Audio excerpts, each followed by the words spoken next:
Better yet, who's gonna spill your tea? Tell your glories, because we should all know that a story just ain't a story. Because behind the lines lies you who want to be seen and not controlled. But no one's asking you the right questions to see what truth will unfold. They don't want to hear you or me. Yet someone needs to spill the tea and display the honesty. But who? Who's gonna speak for you? Align with your mission. Because you too bleed the red, white, and blue. And you too are America, let's stand with you. You too have the challenges that brothers and sisters face. And you too want a country that will stop punishing others because of their race. And if they disagree, see, someone needs to spill the tea and assist in advocating for the voices that have been diminished into the hollows of the night, seeking refuge in the Garden of Good and Evil because they're too tired to put up a fight. This world they live in is not a fable nor a dream. This is the struggle of a people who want to be seen, or at least invited to the table, with those that would disable systems that has halted voices, systems that eliminate their choices, systems that go against the people and won't let them be.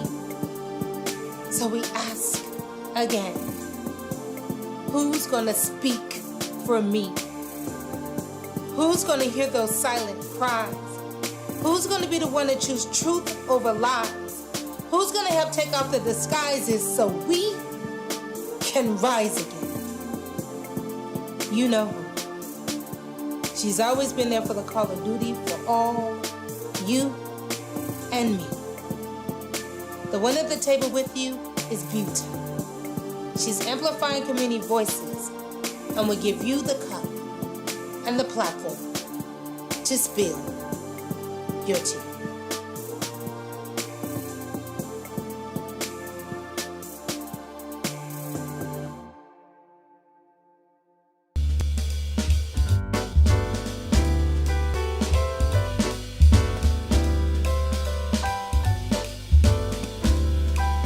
Greetings to all.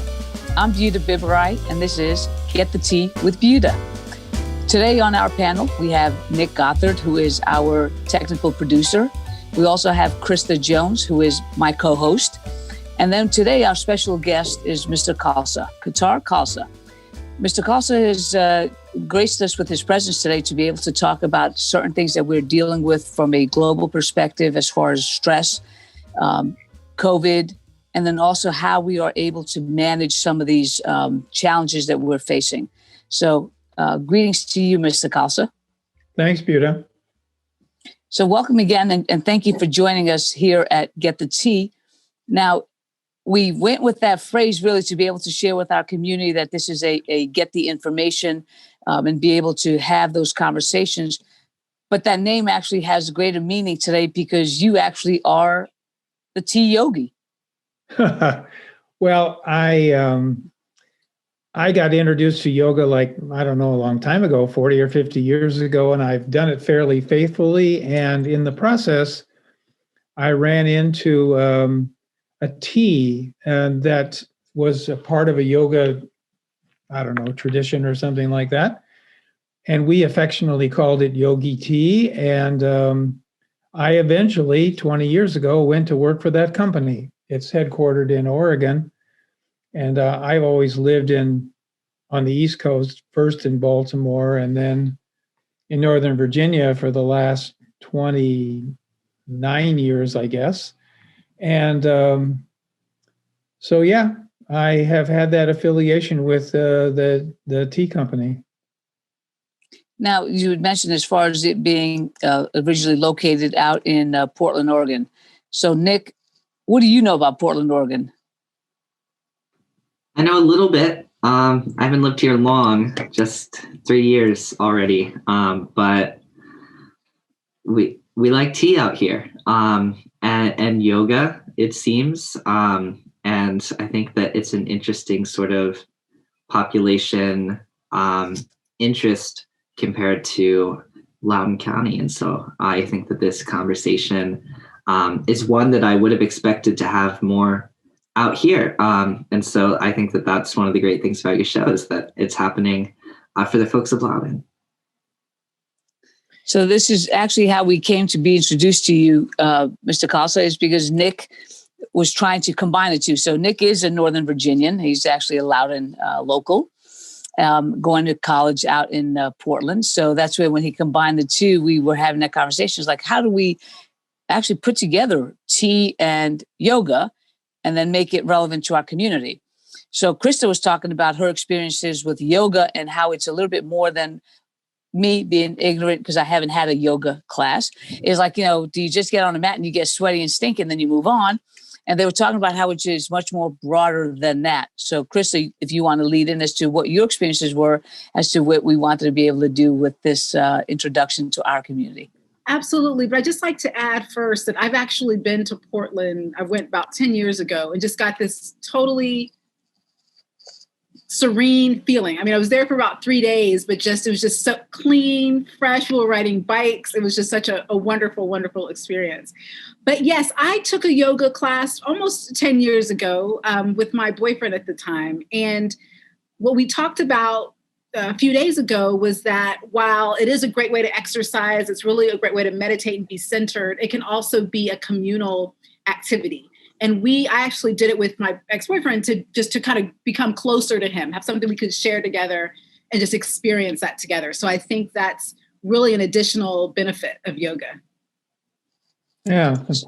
I found that, I first started doing yoga a long time ago, and, I started not too long after that to teach, and, people would go out to, like, at that point you were going out to like a gym or something like that, a sports club, to offer a class, and people would go like, yoga? I mean, yogurt? What is that you're talking about?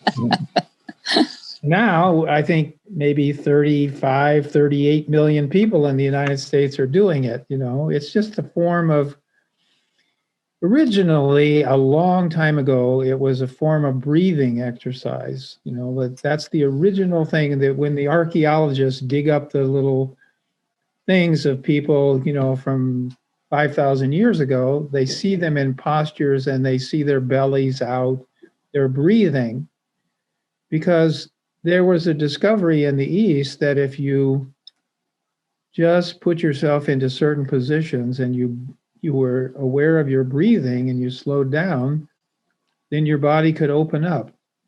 We kind of close our bodies from tension, like to protect ourselves from the stresses coming from the outside.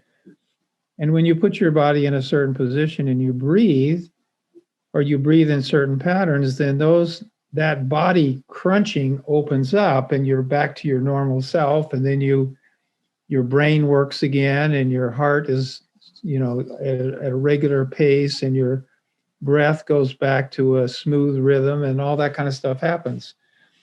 So, they discovered that it came from the East, it came from India, it came from Tibet. The Chinese added a bunch to it.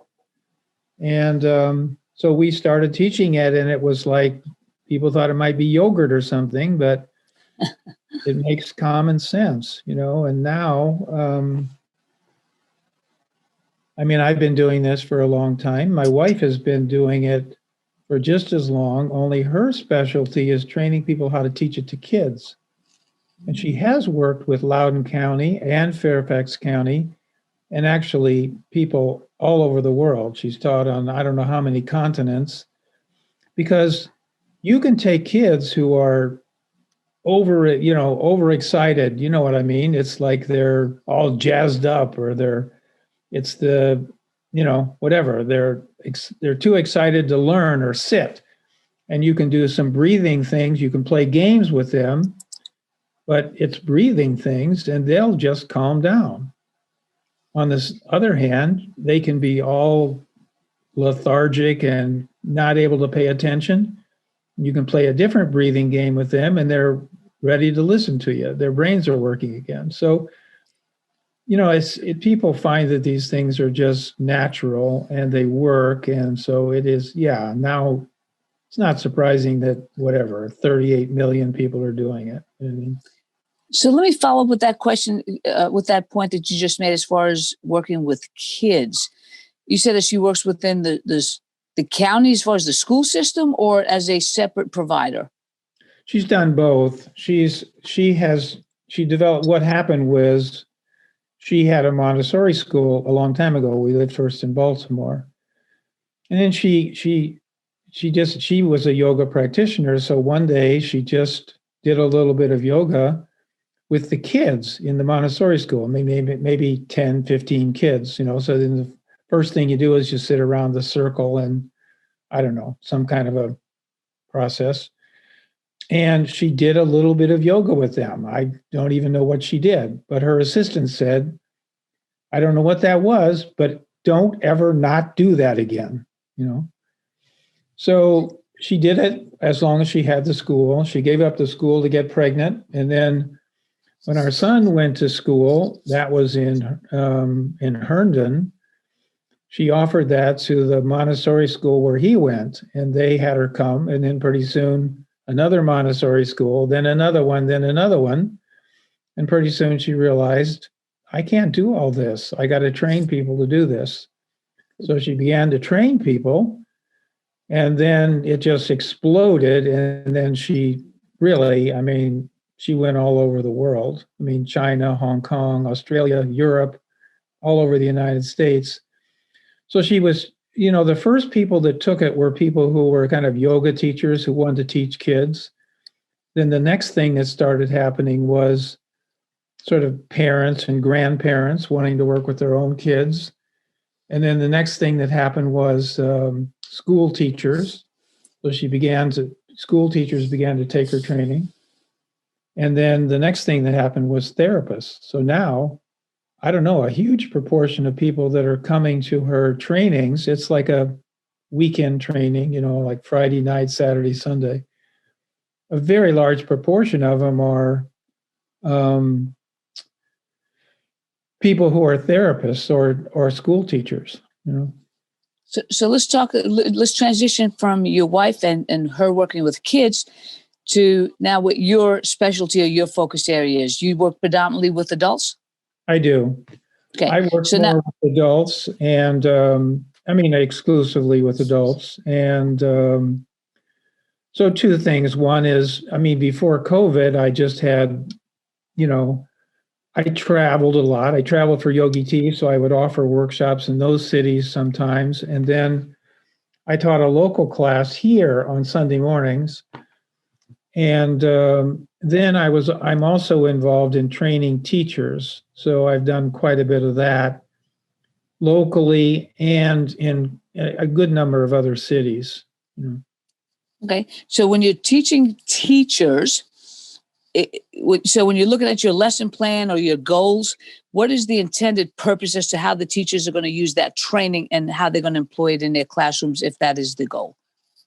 Well, I find that, the thing about yoga is that you either got to, it doesn't do any good I can tell you that, it will have a big effect on you if you would start to breathe maybe 4 or 5 times a minute. Okay, fine, I can tell you that. You can read that sentence in a book.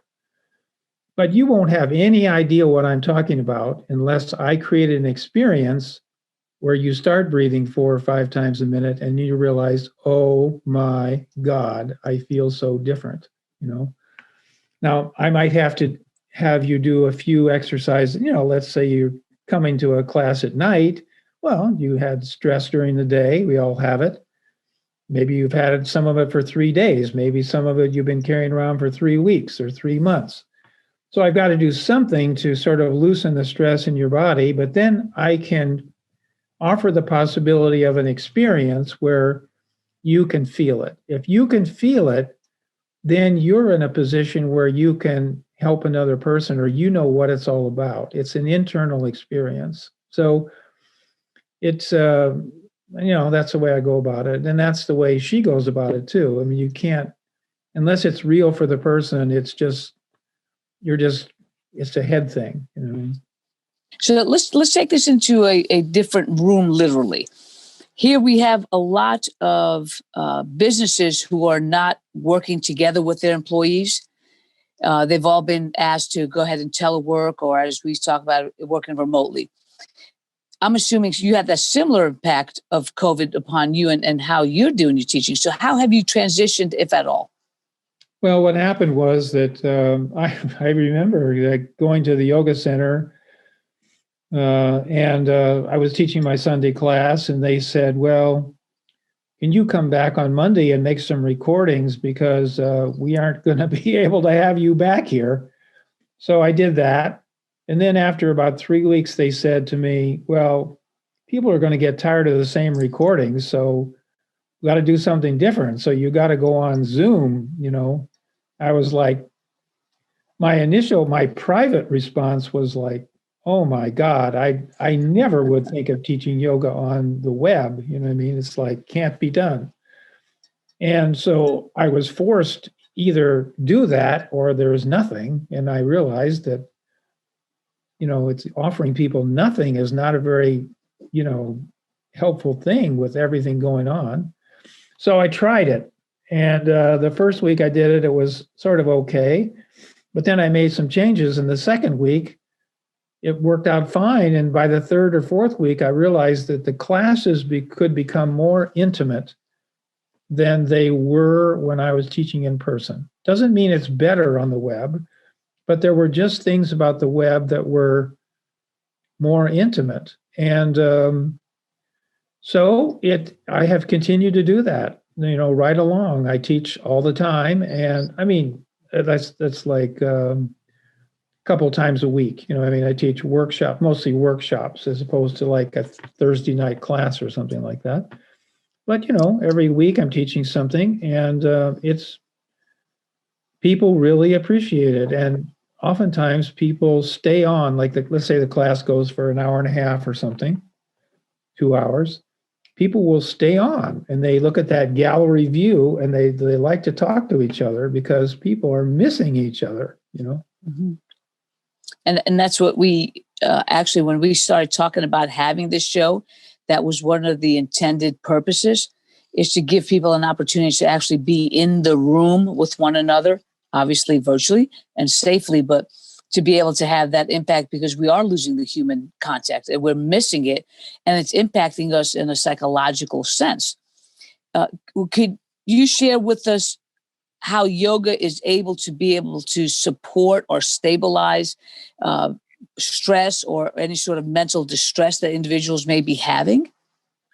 Well, let's just say that you have some thought or emotion or sensation, something that's, it's not fun, right? It's like, it's making you mad, upsetting you, stuff like, that happens to all of us and probably almost every day, and including me, right? So that stuff happens. When that stuff happens, your internal response to that is, yikes, okay? So you dumb it down for yourself so you don't show your friend that your true internal reaction is like, right. You pretend that you're just drinking your tea and everything is normal, but the inside of you is what we call freaking out, right?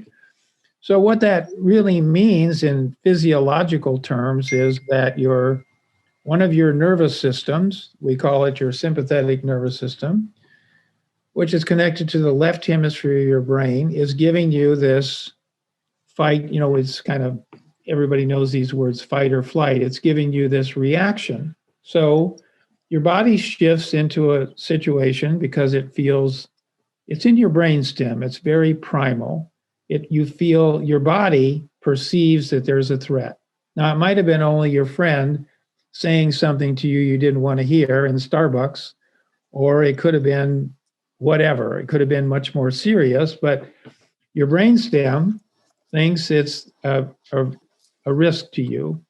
So it through its body chemistry, cuts down the circulation to your heart, cuts down the circulation to your brain, cuts off your digestion, and pushes the circulation into your arms and legs so you can run away and you can it usually you crunch around, I'm not showing it here on my camera, your chest area, because your body perceives that as the center of you. So your upper chest tightens and your diaphragm, that big muscle under your rib cage, tightens. You get a stress response. So what yoga does is offer you a chance to move in ways that cause those constrictions to release. When the constrictions release, then your breath goes back to normal. When your breath goes back to normal, your heart goes back to normal. And it's your breath, your heart, that gives the signal to your brain. So your brain goes back to normal. So now you can think straight and you have your intuition and things like that. So that's how yoga works. Okay. Now, Krysta earlier was talking about how she got introduced to yoga. It was really as a relationship enhancer. In what ways has yoga expanded beyond what I would call, because my naive opinion earlier would have been something where you're just kind of rolling out the mat and you're trying to make all these body movements just so that you could break a sweat or maybe stretch. Right. But it literally is more than that. So you said one way you just described it is as a relaxer, a stress reducer. But now, as I said, with Krysta's experience, it was presented to her as a relationship builder or enhancer. How does that work out? I mean, like what triggers that to occur? Well, because yoga is all about the inside. It's about the inside. So when your inside relaxes, then you feel naturally more cozy with another person. You're more available for them. You're more welcoming of them to be around you. You know what I mean? You're more present. If it's like Thich Nhat Hanh would say, it's hard to love somebody if you're not there. If in your head you're thinking of something else, or you're thinking of like, that damn boyfriend of mine, I like him a lot, but he's got 3 patterns that I don't like. If you're thinking of that and you're with the guy, then you got a double thing going on. You know what I mean? But if you're relaxed and you feel open, then if you're with him, then you're probably with him, and then he's more likely to be with you. So you're more connected. Was that your experience, Krysta? Absolutely. It was very calming. But I will admit it was more physical than I expected. Just yoga. But yeah, but I think it goes back to something you were saying earlier, Mr. Khalsa, with the intimacy, the people that do it via Zoom or virtually, they enjoy it. They really want to hang out with each other more. There's more of a connection. So I think there's just a communal nature. And we usually think about it as something very solitary, but there really is a connection there.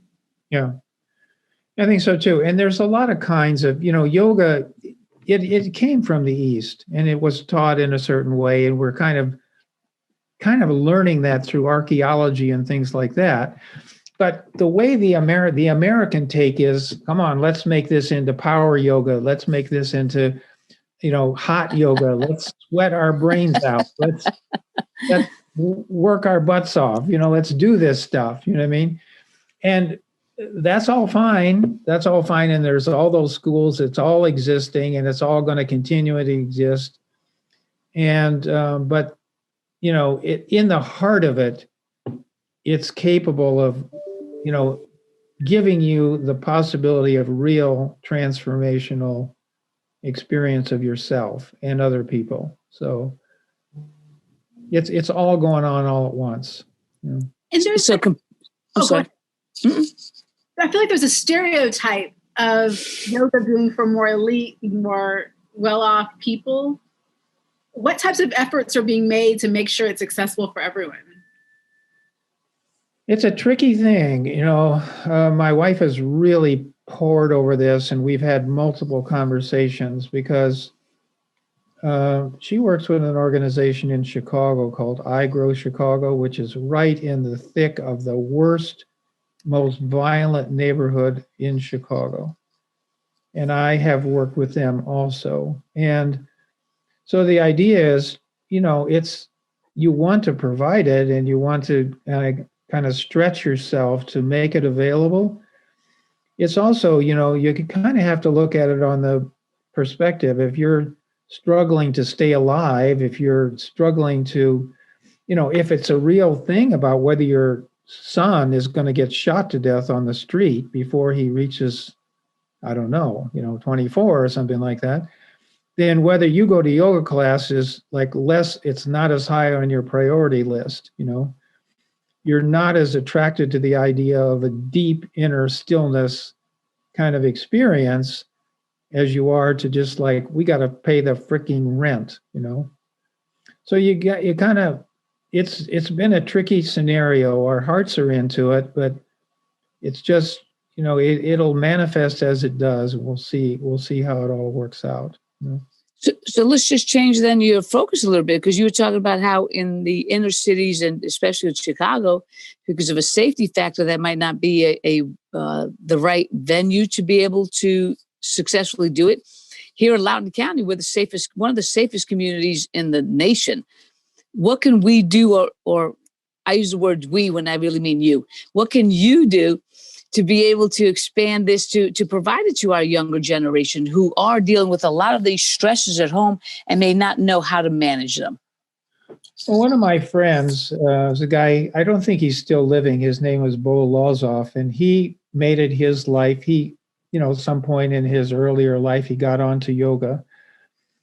And he made it with his partner, he made it his life's work, the two of them, to teach yoga to prisoners. So he used to go to federal penitentiaries and, I don't know, city jails. And when I lived in Baltimore, I actually taught at a city jail, and I took him with me one time. And he used to say, the best yogis are in monasteries and jails, because in a jail, you got, you're bored, you got nothing else to do, you're not going to get out, and your focus is not going to be on the outside unless you want to just fantasize all the time. It's kind of coaxing you to put the emphasis on the inside. So he was amazingly effective. It was called the Prison Ashram Project, and they donated tons of materials, and he and his wife, they spent the whole, 30 or 40 years going from prison to prison. So it can be taught in those kind of circumstances because it gives a person a whole different set of tools. Let's just say that a person is really angry, you know what I mean? So some people learn anger like really, really early. Most of the patterns get learned by the time you're 2 or 3 years old. So let's say you learned anger, right? So generally speaking, what happens is if you believe in anger, like you believe that it accomplishes something to get really, really mess with somebody, and you get into it regularly with people, then you'll attract other people who like to do that. You'll have a whole anger thing going on. So you can get yourself into, you just do it, it's just like your game, anger. But if you wind up in a penitentiary or a prison or a juvenile home or something like that, then it is possible to get exposed to a different way to organize your own energy so that it's not, you can still keep your idea about anger and your choice, but you can get exposed to something that can allow you to experience a different place. For example, I sometimes use some series of exercises that are called for releasing inner anger, and I use them myself. So if I wake up in the morning and I am just red hot angry at something that happened the day before, then I'll use it. And, it works with my body in a certain way, because when you're angry, you tighten your body in a certain way and you objectify the other person. It's physiological. So if I do that, then I feel I tend to get release from that. And when I teach it, people tend to also.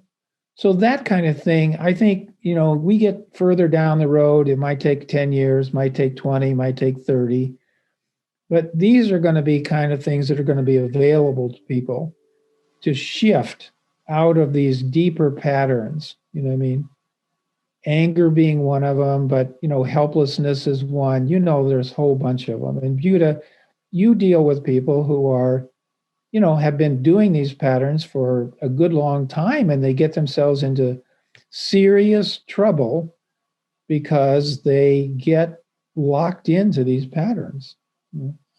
And that's you're quite right on that, Mr. Khalsa, that from a institutional perspective, both the court system as well as you said, the incarceration systems, we're dealing with behaviors where people are letting themselves fall victim to certain decisions. And if we could break that cycle and give them additional tools so that they opt to make different and better choices, then we do all win-win. And I'm thinking with Zoom and this virtual learning and virtual presentations, maybe that's what we can all do as far as expanding the skills that you have that you could teach somebody. It doesn't have to be you going to every school system or you going to every jail or prison, but maybe it's something as what we're doing here is that we present it in a virtual sense, and then it becomes available as I need it or I want it versus, my gosh, I can't attend your Friday 3:00 class because I'm at work. So then I'm left without taking a class. So now I think this has added a tool to our toolbox as a society and a community. How can we now take this and put it in those situations? So that's really what we appreciate about you coming on to talk about this, because it does expand one. How do we view, yoga? We have ribbed you a little bit as far as our misconceptions, or at least my misconception and misperceptions, but it really is, it's ignorance because I've never taken advantage of it. And then you always catch yourself saying, I don't have the time.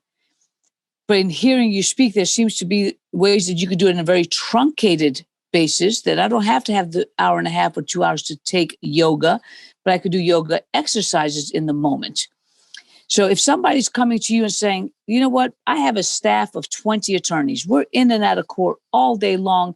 And I would love to be able to bring somebody like yourself in to say, can you give us a 10-minute tool that we could sit there and center and ground ourselves? Like, what would you recommend? Well, I remember that exact kind of thing happened.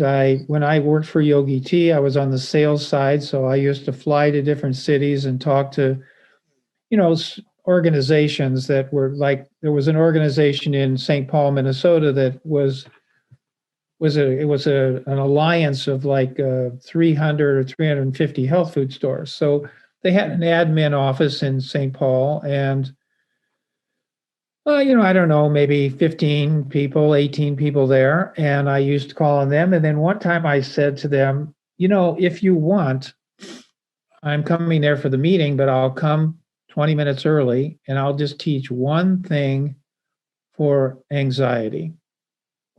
And the lady said to me, my contact there, she said, well, okay, let me just ask around and see if anybody's interested. So then in about 20 minutes, she emailed me and said, 15 people are interested. Then when I got there, 18 people were in the room.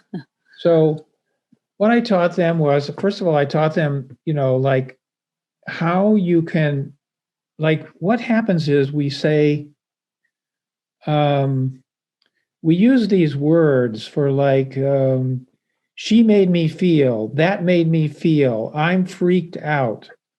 Our language is saying, like, I'm wiped out. It's like there's no me anymore. It's too big for me.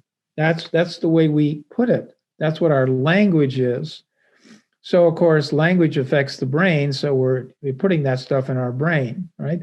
So the way that you can, let's say that now you're red hot mad because your friend did such and such, right? So the thing that I taught them was a little tiny breathing exercise, because when you change the way you breathe, like now you're in control again, because it's probably best if I just show you this, because if you give me 2 minutes, I can show it to you and you can see, but then you, instead of being out of control, freaked out, your self is missing, you can freak in. You can come back into control because you're controlling your breath. Once you start controlling your breath, if you do it for a little while, it might, depending upon how seriously upset you are and how physiologically your body's affected, you might have to do it for 10 minutes.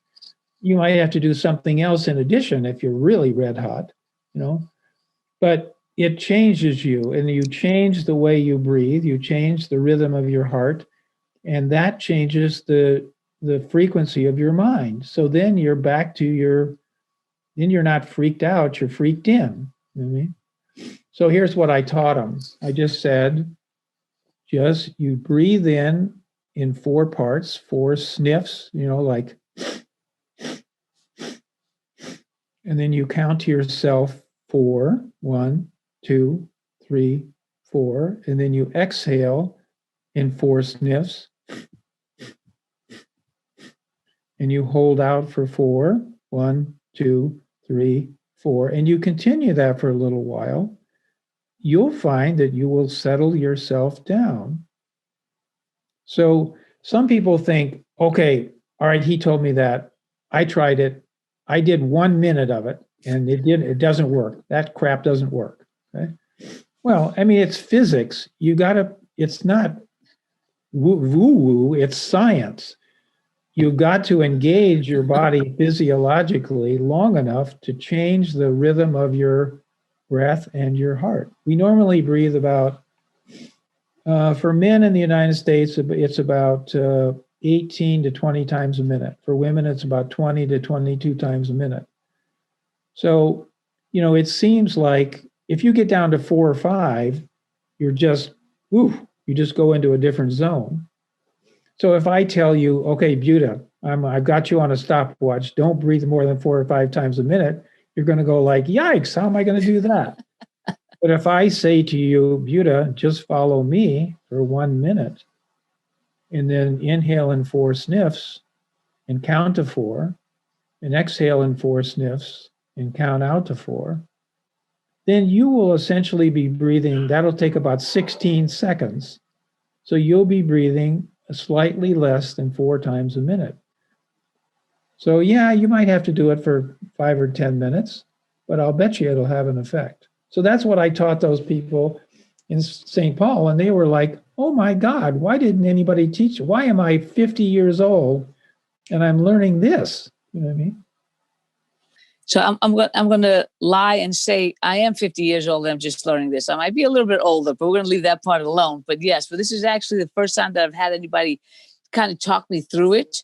Right. Because honestly, my bias was like, who's got time to just slow down the world like that and be able to do it? It'd be a luxury. And the way I'm hearing you right now is actually it's a necessity for us to be able to really come into our own, so that we're able to go ahead and better manage that. So I'm going to segue now a little bit to the T factor. Okay. So somehow or another, you fell into a place where you have two different... Buta, can I interrupt you for a second? You just did, but go ahead. Yeah, thank you. Nothing like not asking permission.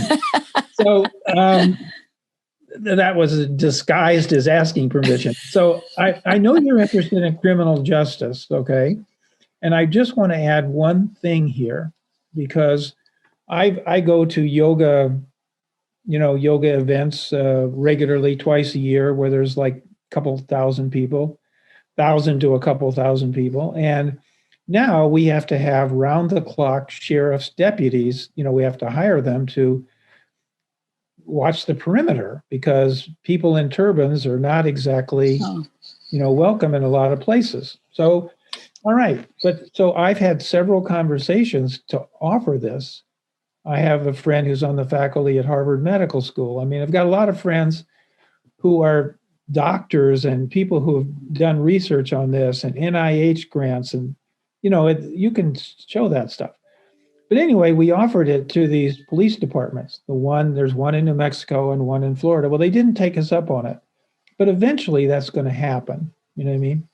Because what I just taught you, that's called box breathing. That's from yoga, but the Navy SEALs use that also to train their people, so that when they're in a high stakes thing, when probably their life is on the line, they can breathe and count so that they can stay stable.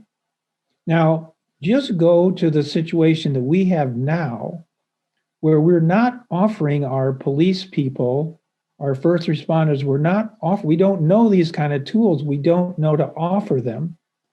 But one of those deputies one time told me the scariest thing for her was in a traffic stop. She walks up to the car and she sees guns on the back seat of the car. You know, I mean, just look at the idea of domestic violence, knocking on the door. You have no idea what's on the other side of that door. But if you're breathing, if you're consciously breathing, you're very present, you're very alert. So you could react if you needed to, but you can also stabilize yourself so you're less likely to be robotic because of some fear that you've had since you were 3 years old. So that's farther down the line, but that's huge potential for working with police departments, working with any of these kind of people. Any of us, we all have the same stuff, you know what I mean? And we're in criminal justice situations. So I just wanted to tuck that in. So I interrupted you. Now let's go back to T if you want to go there.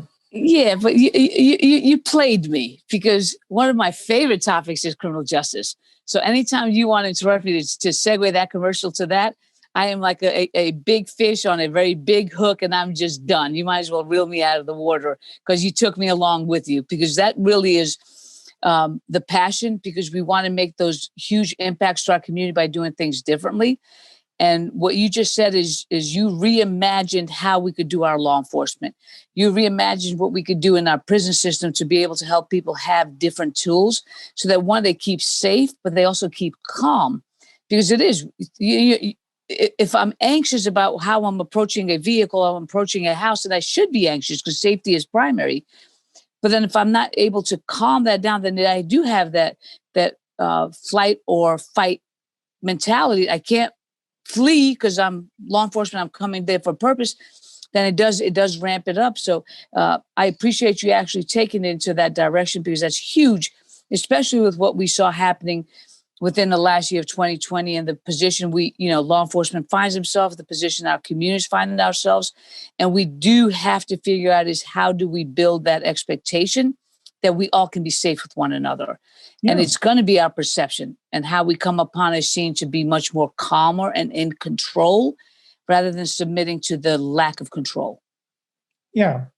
Police forces are made up of human beings, and they all grew up in certain ways. Exactly that, because we all come with our biases. We come with our baggage that sometimes we don't even recognize. Yeah.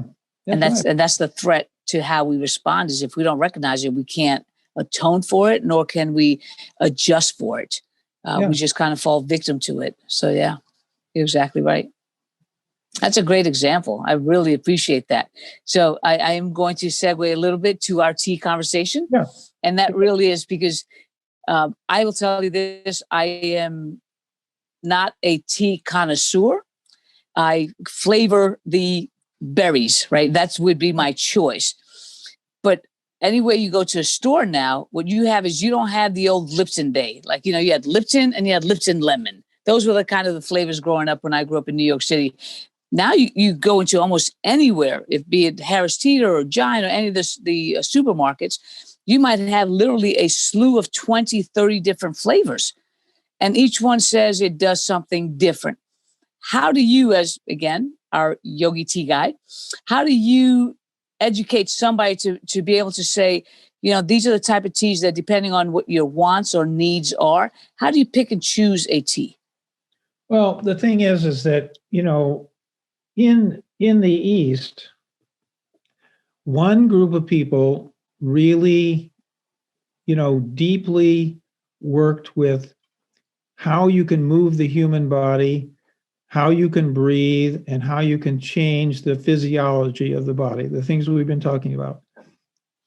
Another group of people at the same time worked with plants, okay? How you can work with plants. So, for example, the native people in the United States work with plants quite a bit. The native people in almost every culture work with plants, for thousands of years. I mean, the other day I saw this thing where they found this person that had been buried for, 20,000 years or something, and they were buried with these plants. One of them was the poppy, because poppy is the opium poppy. and I forget some other plants.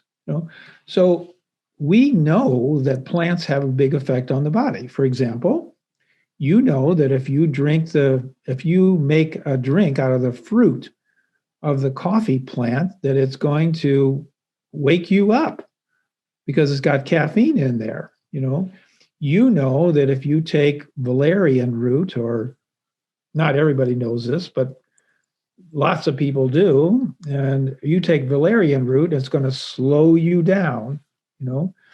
If you take ginger, for example, it's going to cause you to feel warm and increase your blood circulation, and it's going to help with digestion. Motion sickness stuff is made out of ginger. Okay, so plants affect the body. So the idea way back 40 years ago when we started doing yoga, it was like, hey, we know some of this stuff. We had a teacher who gave us recipes. He would say, go to the supermarket, buy this, buy that. And we were thinking, well, can't we make this easier for people? Can't we make this into tea bags?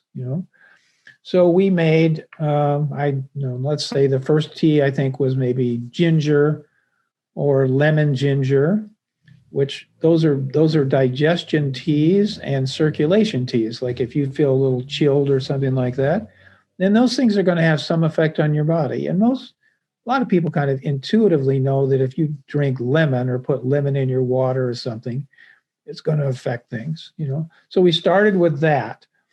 But then, it caught on, and more people, there's kind of like, this is like a wave. You don't have to really try to approach people through their brain. They just kind of get it. And it's increasingly that way. Like people are just on a wave of eating more organically or paying more attention to what they eat or eating lighter or something. Same thing with tea, with these what are called medicinal teas. So people trust it. So then we made tea that was for green tea. Green tea, if you lived in Asia, then you might drink green tea every day. Well, it has a lot of effects, and there's been quite a lot of research done on it. Affects your body in certain very positive ways. And so we made some of those kind of teas. Then we made detox tea. We made some teas for relaxation. There's a root, a plant. It's called kava, Kava, and it's very well known in Polynesia, in South Sea Islands. And you can use the root of that plant, and it's extremely relaxing. So if you go to a health food store these days, they could sell you kava as capsules or all kinds of things, and we make it as tea, So when you drink a cup of kava tea, we put like several things with it that are also relaxing, and something tastes terrible. We put something with it so it tastes good, because you're never going to drink a second cup if it doesn't taste good. But then, you can feel relaxed, and people want to relax. They want to help their own health so that you don't, by the time you usually go to a doctor, you got a problem. You got something going on. People don't want to get to that place. They prefer to be in a place where you're kind of keeping yourself in more of a balanced place, so you don't get the incidents that are going to take you to the doctor for a serious situation. So people are naturally paying more attention to how to balance, how to relax, how to help yourself sleep, how to help your digestion, if you have a chill and you're starting down the road towards, cold or flu or whatever, that kind of stuff, you can feel a chill. How you can do something in the first, 24, 48 hours, There's teas for the throat. There's just certain plants. The native people in the United States knew a lot of them. Slippery elm was one. There's other ones. They're known kind of throughout the world in a lot of cultures that they coat the throat, they help the throat, they soothe the throat. There's things in there that help your sinuses, so that if you're all plugged up. So, like because right now, with us in the community, everybody is obviously got a legitimate and a healthy concern and fear about COVID. Yeah. So we want to kind of, boost our immune system. Right. Is there a particular tea or herb that might go towards meeting that goal? Well, I think the first thing is, before we even talk about tea, just talk about what you can do. And that is find a way to relax and find a way to feel good. Pay attention. What makes you feel good? What turns you on? What makes you excited? And spend more time doing that, because the first way that you set up your body to have problems is with what, in physics is called stagnation. Your body thrives on your electrons in your cells, moving, and oxygen brings electrons. And so you want to have movement. So you want to exercise, you want to walk, you want to, walk up the steps rather than the elevator if you're not a person who's going to take a walk, or you want to, not everybody's going to go for a run, not everybody's going to go to the gym, but you want to find something that turns you on, that gives you a chance to exercise. Even if it's small, it makes a big difference. You want to find a way to feel good, stay with what makes you feel good. Stay with, if something's bothering you that day, then turn your attention to something that will bring you relief, feel good. That makes a huge difference, So then, okay, let's say we go from there. All right, so for your immunity, it's good to eat on the lighter side. Like, your body doesn't like to have you eat such rich things and so many things, or such quantity of things, that your body is sluggish. It's having a hard time dealing with all that stuff. Or you eat stuff your body doesn't like. We all have favorite foods, and that's okay, fine. But if you consistently eat a lot of stuff that your tongue likes, but your body doesn't like, then your body's got to deal with all that stuff. And if you're tiring your body out dealing with all that stuff, it's got less energy to keep itself, keep your circulation up, all those kind of things. So for your immunity, those are good things to do. Now, I just see that you pulled a little bit of a lawyer stunt on me, because I did ask you earlier kind of like how to make the recommendations of certain teas, and you avoided my question for the direct answers to being able to boost our immunity or our immune system. So you gave me all of the other things to supplement the tea. But if somebody's literally looking at saying, hey, I am trying to take a little bit of that control for myself to try to, as best as I can, ensure that I don't contract a virus or any sort of infections, are there some teas that are very specific to that you can actually guide somebody? Yeah, I went to law school too, Buta, so I'm right back at your exactly. No. I realize I tell everybody this is like, somebody who answered my question but never answered my question. I'm on to you, Mr. Khalsa. All right. So here's the thing: is that I didn't think it wasn't authentic for me to answer that question by saying tea before those other things, because if you're severely out of whack because you think you want to pound on your screen till 11 o'clock at night, and then at 11:01 you want to put your head on the pillow and you expect to sleep. So I want to say those things first. Now, if you want to go to tea, then first of all, I would say a tea to relax. That's good. That's helpful. Like, cut yourself off at 8 o'clock, take a bath, drink a cup of tea or something like that. There's tea for your immune system. Yogi Tea makes several teas for your immune system. You can go to Walmart and they're right there. You can go to health food stores, Whole Foods. But how do I pick them? Like, how do I pick them? Do I have to read every box and figure out this one says, this is a tea that's for relaxation. This is a tea for your indigestion or digestive system. And this is a tea for, so like, how do you educate yourself on being able to pick the herbs and teas that would be able to address those different wants? Well, let's say you went to Giant, okay? Giant. Okay, so if you go to Giant, I don't know if it's every store, but I think it's almost every store by this point, you'll find 25 kinds of Yogi tea. They'll all be there, okay? So you can just look down the row And some of them will say stress relief on them. There's like 3 or 4 of them that have the word stress in the title. So those would be your group. Then there's probably 3 or I think there's 3 that would have the word energy in there. Those are meant to, yes, get you awake and alert, but they have things in them to protect your nervous system so that you don't get jitters and you don't get, on the back end, you don't have sleep problems. You know what I mean? I mean, I'm not telling you to drink it at 8 o'clock at night, but you know what I mean? It's that. Then there's, like for your immune system, I mean, I said there was a couple of teas that have the word immune in there. And then there's also ginger. Ginger is, it's a root. It's very powerful. You go to the produce department in the supermarket and you get a piece of ginger. It's a hunk of a root and it's pretty powerful stuff. You put it on if you brought it home and you cut it with a knife and you put it on your tongue, it would be hot on your tongue. It's powerful stuff.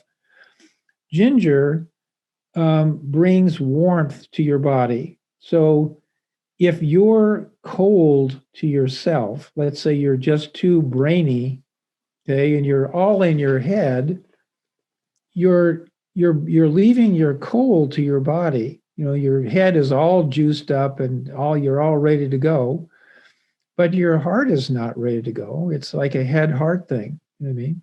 Huh. So if you increase the circulation to your heart and you help your digestion, then it just helps you to get into a better place for immunity. So Yogi Tea makes 3 ginger teas, like ginger, plain ginger. I mean, it has a few other ingredients in it to help it be more effective even.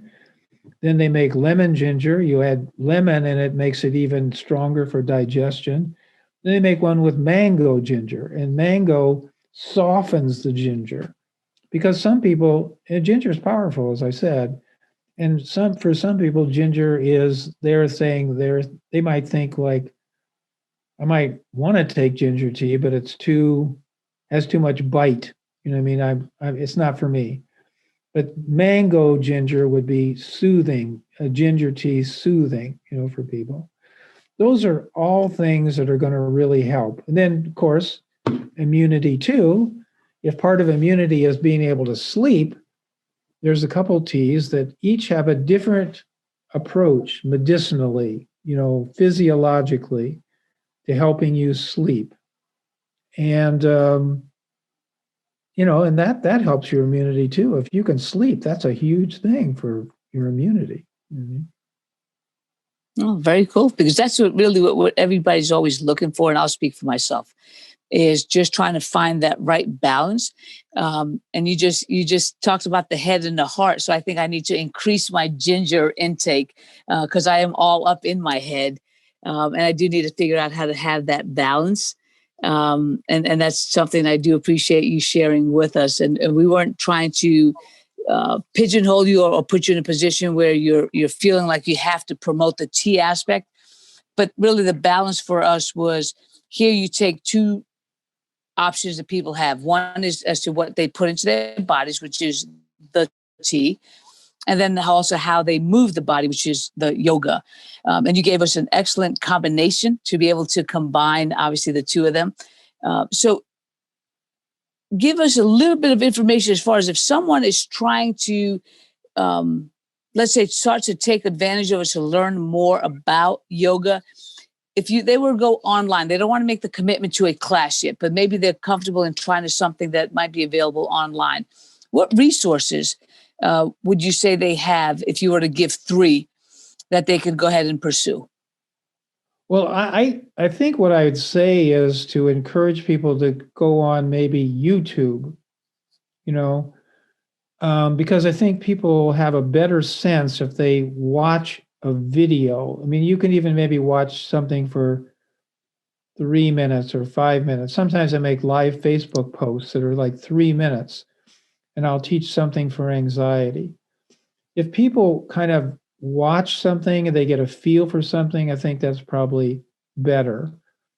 You can read books. My wife wrote a whole bunch of books about yoga, and It's fine, but I don't think you're going to catch the feeling of it. I think you got to be in the presence of it for 15 or 20 minutes, and then you'll get a feeling of it. Mm-hmm. That's what I would say. Excellent. And we go back to that one point you said about, okay, so yeah, I you're saying, okay, I'm a head person, so I'm in my head a lot. I'd rather move it down a little bit. Sometimes I'd be able to, I think the thing is not be in your head, but it's to be able to go back and forth and be aware. I'm in my head, now I'm in my heart. This is cozy time for me and my family. This is time to relax. This is, I thrive when I'm relaxed. I know I get good ideas when I relax. I know the good things happen to me. I know good things come, so if you can go back and forth and you can be aware. So an easy way to go from head to heart is just do that simple Navy SEAL breathing. That'll bring you down. Excellent. Thank you very much. Now, I know we peppered you with a lot of questions. Do you have any questions for us? Because that's the fair exchange here, where we make ourselves available as well for our honored guests and ask, would you like to ask us any questions? No, I don't think I'd like to. Nothing occurs to me as a question. I would just say that I think that you have been very much kind of exposed to, if you want to say it that way, the potential of these things to help people across a broad spectrum of society. And you are a county official, and a county official of a lot of caliber and a lot of influence. You know what I mean? You're in there. And so you're hearing this and you can feel the potential of it. So, at a certain point, people are going to offer this to police departments. People are going to teach these Navy SEAL things to police departments. People are going to offer them in juvenile detention things so that people, if a juvenile may be just so totally hell-bent on their scene that they're not going to pay any attention, but some other juvenile might, you know what I mean? And sometimes when people get into a juvenile detention place or something like that, it shakes them up enough, or it shakes up their parents enough so that they realize, holy crap, this is a track that if I take this track and expand it, it's going to take me to a dark place. Yep. So let me see what I can learn. So they might, it might help. So those things, 10 years from now, 20 years from now, those things are going to probably be much more used. So that's all that's what I would say, is just that, just like, Loudoun County Schools senses the potential, to do these things with their kids. And, you too will see opportunities where these things can fit in, where they can be part of the future. And it might be 10 years, it might be 20 years, but these are all gifts that, are inner ways of working. And when you work on the inside, you can make, things can happen, transformation can happen. It's different than trying to work on the outside. No, I love that perspective, and I love that response.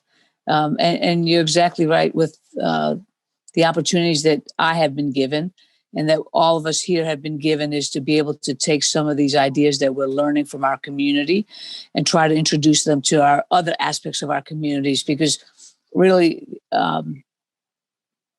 we just realized that there was a dearth of communication, that there's a lot of silo thinking. And what we want to try to do is to open that up and have much more of a collaborative community thinking, so that we are able to take the strengths from one another's experiences and share that with our other aspects of our communities. So I do thank you very much for taking your time today and being able to share with us your experiences. And I really do appreciate your insight. And if we ever can return the favor and be able to share our experiences with you and the groups that you are related to, we would love to have that opportunity. So thank you very much. And thank you very much. I love the opportunity, and it's really fun talking to you all. And hey, This was good. Thank you. Thanks, So Buta. excellent. Thanks. Thank you very much. Thank you. Bye-bye. That's pretty cool. Now it does make me actually want to go on YouTube and learn some breathing exercises, because I'm thinking, can we incorporate that? Like, because in my office, we have our staff meetings weekly. And it's just to take the 3 to 5 minutes and say, just let's bring it down, because everybody's had a very stressful day. And how do we center ourselves? So that's give me some ideas. Yeah. What if everyone started their meetings like that? And, I think about just ways that I could, with all my organizations, like, why not just start like that with the breathing? Why not, like we were talking about, sending people mugs with tea? Why not do that? Especially in this time of COVID, just as an additional way to just get it out there. And as influencers, and I'm really glad he mentioned and used the word influence for you, you're the perfect person to just start to get it into a ritual. Because I started thinking about like British tea time, how it's something that they do. It's all set up and everything. Why can't we do that? We do our coffee here in the US, but why not do the tea and yoga? No, you're exactly right. I mean, because Nick was talking about that, and you was also saying this is much more of a West Coast normal part of their day. And I think on the East Coast, we create our own bad rap, because everything here is constant run. You're constantly running. If you're slowing down to get a cup of tea, or you're slowing down to go to yoga, like what are you doing that?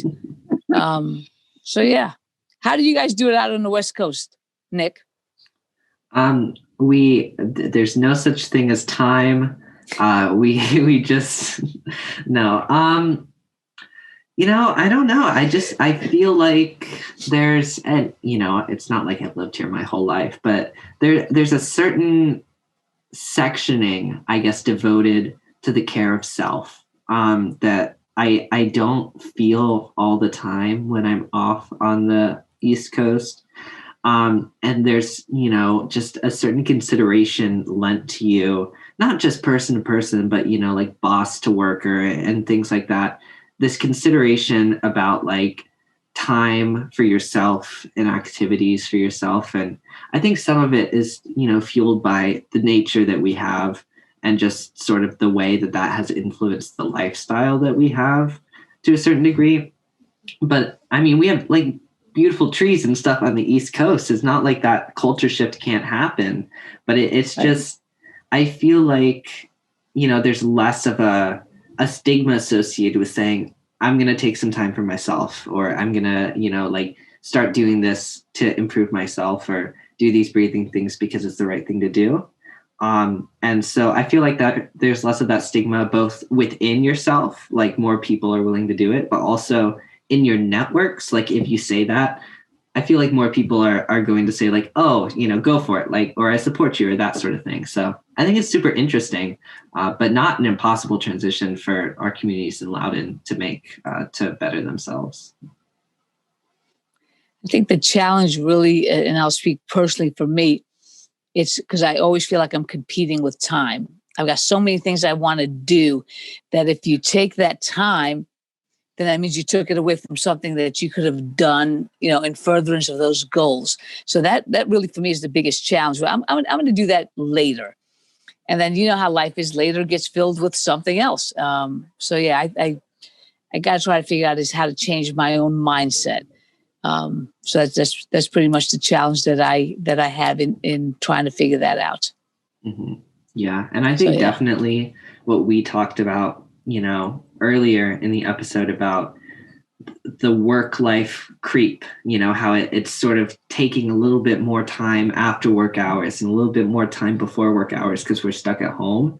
It's had so many negative effects on how we sectioned off like those little bits of self-care, even if you weren't consciously doing it, but just, we were already getting increasingly more accessible to the work life with smartphones and whatnot. But as instead of commuting to the office, you're moving from one side of your room to the other. I think it's just taken up so much more of that time that was spent on yourself.